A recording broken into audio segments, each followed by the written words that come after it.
শত্রুকে ফাঁকি দিতে, দেওয়ালের আড়ালে লুকিয়ে থাকা লক্ষ্যবস্তু খুঁজে পেতে কিংবা মুহূর্তে যুদ্ধের মোড় ঘুরিয়ে দিতে এই আধুনিক ডিভাইসগুলো দেখলে আপনার মনে হবে এগুলো যেন কোনো সিনেমায় ব্যবহার করা কাল্পনিক অস্ত্র। কিন্তু না, আজ আপনাদের এমন কিছু অসাধারণ সামরিক প্রযুক্তি দেখাবো যা তথাকথিত যুদ্ধের ধারণাকেই বদলে দিয়েছে। প্যানহার্ট সর্বপ্রথম 2012 সালে ক্র্যাক বডি নামক দুর্ধর্ষ গাড়িটি চালু করেছিল। নির্মাতা কোম্পানি 2022 সালে পুনরায় একই মডেলের ককারেল আইসেক্স বাজারে নিয়ে আসে। গাড়িটাকে আপনি আস্ত একটা ট্যাঙ্কও বলতে পারেন। বলতে গেলে ট্যাঙ্কের থেকেও বেশি সুবিধা রয়েছে এতে। নতুন মডেলের গাড়িটাতে উন্নত টেকনোলজি, হাই স্পিড এবং বিভিন্ন ফ্যাসিলিটিস দেওয়া হয়েছে।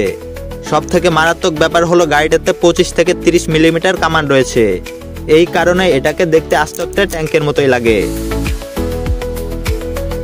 একটা ট্যাঙ্ক সাধারণত প্রতি ঘন্টায় 50 থেকে 70 কিলোমিটার গতিতে চলতে পারে, যেখানে ককারেল আইসেক্স প্রতি ঘন্টায় প্রায় 200 কিলোমিটার গতিতে চলতে পারে। তাই যুদ্ধক্ষেত্রে একটা ট্যাঙ্ক পৌঁছাতে ককারেল আইসেক্স সবকিছু তছনছ করে দিয়ে চলে আসতে পারবে। কয়েক বছর আগে তুরস্ক তার প্রথম ইউনিভার্সাল ল্যান্ডিং জাহাজ অর্থাৎ পানিতে এবং মাটিতে চলতে পারে এমন যুদ্ধজাহাজ তৈরি করার সিদ্ধান্ত নেয়। এরই ধারাবাহিকতায় তারা জাহা প্রোগ্রাম নামক এই যুদ্ধজাহাজ লঞ্চ করেছিল। তুর্কি প্রতিরক্ষা কোম্পানি FNLSS একটি উভচর সাজোয়া কর্মীবাহক গাড়ি তৈরি করেছিল। এর নাম দেওয়া হয়েছিল FNSS জাহা। এটা সর্বপ্রথম তুর্কি সেনাবাহিনী গত বছর চালু করেছিল। গাড়িটা পানির মধ্যে প্রায় 13 কিলোমিটার বেগে এবং রাস্তায় প্রায় 70 কিলোমিটার বেগে চলতে পারে। এই গাড়ির মধ্যে ড্রাইভার সহ 21 জনের জন্য জায়গা রয়েছে। এই গাড়ির মধ্যে 40 মিলিমিটার গ্রেনেড লঞ্চার এবং একটা 127 মিলিমিটার মেশিন গান সহ একটা স্মোক জেনারেটরও রয়েছে। এই গাড়ির সবচেয়ে আকর্ষণীয় বৈশিষ্ট্য হলো এই চাকার ব্লকগুলো খুব সহজে অপসারণ করা যায়, আবার প্রয়োজন অনুযায়ী ব্যবহার করা যায়। Police barricade technical vehicle.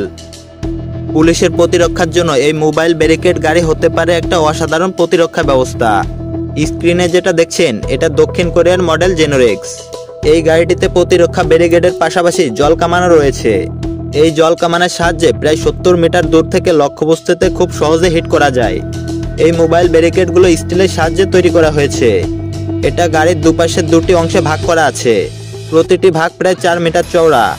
এই মোবাইল ব্যারিকেডগুলো বন্ধ হতে এবং খুলতে মাত্র 60 সেকেন্ডের মতো সময় লাগে। এই গাড়ির আরেকটা বিশেষত্ব হলো এই গাড়িতে 360 ডিগ্রি রোটেশনের বেশ কয়েকটি ক্যামেরা রয়েছে। এর সাহায্যে ঘটনাস্থলে যে কোনো মুহূর্তের ফুটেজ খুব সহজেই রেকর্ড করা সম্ভব।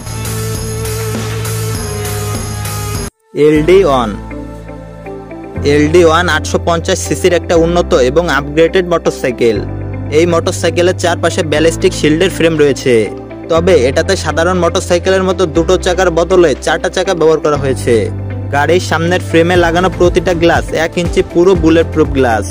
এই গাড়িটা যে কোনো গোলা বারুদ সহ আগুনও সহ্য করতে পারে।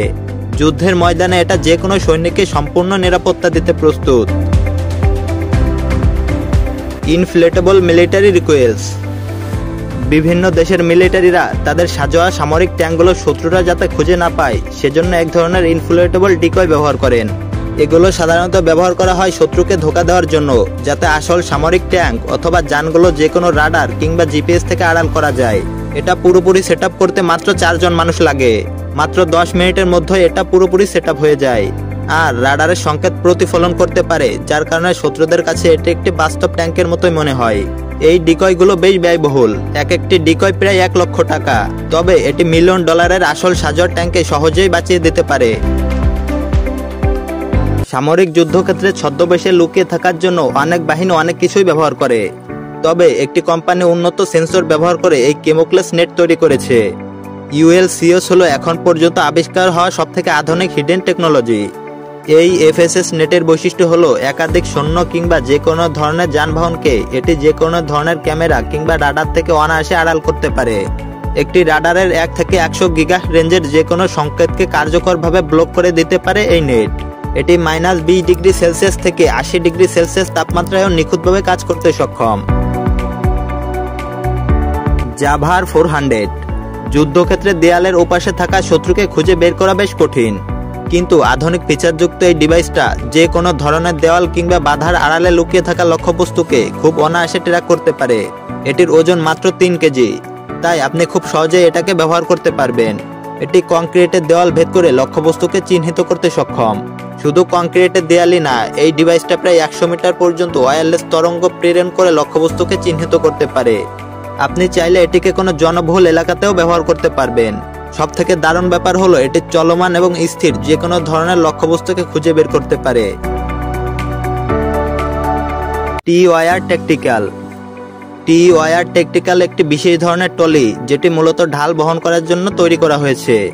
সাধারণত আইন শৃঙ্খলা বাহিনীর সদস্যরা যে সকল ঢাল ব্যবহার করেন সেগুলো বেশ ভারী, তবে এই ট্রলি সৈন্যদের 16 থেকে 23 কেজি ওজনের এই ঢাল বহন করাকে করেছে খুবই ইজি। তাছাড়া এটি যে কোনো ধরনের রাস্তাতে বহন করা যায় খুবই সহজে। ট্রলি এবং ঢাল যুক্ত করার পর এটাকে আপনি একদম একটি চলমান দুর্গই বলতে পারেন। ফ্লিয়ার এলভিএসএস।